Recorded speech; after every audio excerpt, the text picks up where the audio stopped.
क्या आपने कभी सोचा है, अगर आपकी याददाश्त चली जाए और कोई आपके सामने आकर कहे कि वो आपका पति है, तो आप क्या करेंगे?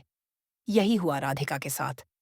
एक ऐसी कहानी जहां झूठ, चालाकी और सच्चे प्यार की जंग ने पूरे घर को हिलाकर रख दिया। ये कहानी है मन अति सुंदर की, जहां अब सब कुछ बदलने वाला है। राधिका की जिंदगी में जैसे ही थोड़ी सी सुकून आई, उसकी सांस ने एक नई चाल चल दी। जी हाँ, एक झूठा रिश्ता, एक नकली पति और एक बड़ा धोखा।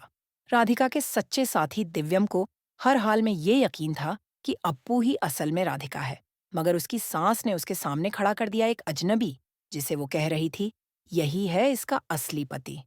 अब सोचिए, जब कोई आपको जबरदस्ती किसी अनजान के साथ जोड़ दे और आपके पास बोलने की भी आजादी न हो, कैसा लगेगा? घर में सबके सामने सास ने उस गुंडे को पेश किया और कहा, देखो अप्पू, तुम्हारा पति आ गया है। वो आदमी पूरी बेशर्मी से बोला, मैं ही हूं तुम्हारा पति, चलो घर। राधिका का चेहरा सूना था, आंखों में सवाल थे। और दिव्यम, वो तो सन्न रह गया। राधिका, क्या तुम इसे पहचानती हो? दिव्यम ने पूछा। राधिका कुछ कहती, उससे पहले ही उसकी सास ने उसका हाथ कस के दबाया और डर के मारे राधिका ने कहा, हाँ, ये मेरे पति हैं। लेकिन उसकी आंखें साफ कह रही थीं, कुछ तो गड़बड़ है। जैसे ही वो आदमी राधिका को घर ले जाने लगा, दिव्यम ने आवाज लगाई, राधिका। मगर सुजाता बीच में आ गई।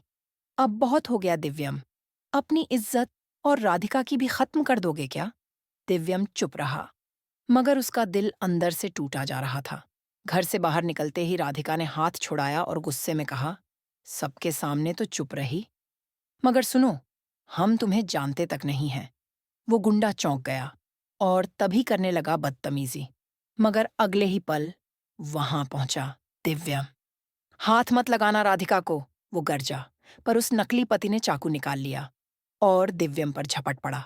चाकू सीधा उसके पेट में और दिव्यम जमीन पर गिर पड़ा। राधिका भागकर उसके पास आई। उसके आंसू थमने का नाम नहीं ले रहे थे। दिव्यम जी। और उस पल जैसे कोई पर्दा हट गया, उसे सब कुछ याद आ गया। उसका असली नाम, उसका सच्चा रिश्ता और वो हर एक पल जो उसने दिव्यम के साथ बिताए थे। अब सवाल ये है, क्या राधिका दिव्यम को बचा पाएगी? क्या अब वो अपनी सास की सच्चाई सबके सामने लाएगी? आपको क्या लगता है? नीचे कमेंट में जरूर बताइए। With that said, thanks for watching and until next time.